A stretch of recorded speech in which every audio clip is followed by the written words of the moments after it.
I pulled the covers up to my chin, my eyes on the soft moonlight shining in the many windows of the largest room I'd ever called my own. I nestled into the soft bedclothes and fluffy pillow, thinking about the events of the night. As sleep dragged at me, warmth sparked down low and curled up through my middle. It spread, saturating my body, a deep ache tightening in my core. Pleasure came next, localized between my thighs. I pushed my legs together, twisting as though I could move away. A sudden urge for fast, hard contact bled through my thoughts. I gripped the sheets, trying not to give in to the sensations which had come out of nowhere. Realization dawned. I checked the links, the pleasure pumping higher now, consuming me. I blocked my magical connections to Jasper and then Ulrich. These feelings weren't from them. Half grossed out, I blocked the rest. The pleasure cut out immediately, leaving an absence in its wake. Now off kilter, I felt Mr. Tom downstairs tidying up the kitchen. Wasn't him, thank God. Edgar was out in the wood, doing God knew what, but he was walking around. Couldn't be him. Please don't be Neve. I couldn't not know. I couldn't have that hanging over my head as a maybe. I unblocked the link and blocked it back up super quick. Thank all that is holy. I wasn't sure if I would have ever recovered. My phone vibrated on the nightstand.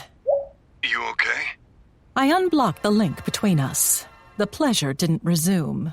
He must have felt my distaste. I was about to text him a quick answer and let him get back to things, but a spike of unease pierced my middle. What if he was with someone? It felt like acid dripped down through me. I wasn't a jealous person. Never had been. I didn't have any right to Austin, but I hated the thought of someone else sliding against his amazing body or delighting in his expert, passionate kisses.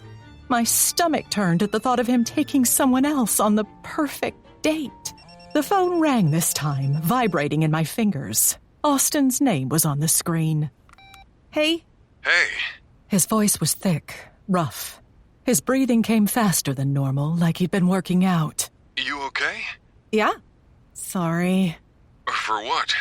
I swallowed. Now that I was in this position, I suddenly understood why he'd been hesitant to tell me about listening in through the link. I accidentally forgot to close down everyone's links, so a rush of heat flooded my body from Austin. He liked hearing that. Is that why you felt so disgusted? I could hear the teasing. I didn't know who was... Another rush of heat swept through me. I barely stifled a gasp. I usually only have one or two of them open at a time, so I haven't practiced deciphering who is who when they're all open. I closed them all. How'd you know it was me? Another sheen of sweat broke out on my forehead. An insane part of me wanted to dip my hand south. I had to check each person. It came down to you and Neve, and I couldn't live without knowing. I had to know if I'd ever be able to look her in the eyes again. But anyway, I licked my lips, needing to know, not able to help it. I should let you get back to your date. I haven't had a date since the one with you. You know what I mean. Yes, I do. I haven't had a date since the one with you. There's no one here, Jess. Heat coursed through me, my own this time. His groan was soft, and suddenly I didn't know what we were doing. I didn't know if I was about to make a big mistake. I was certain I didn't care.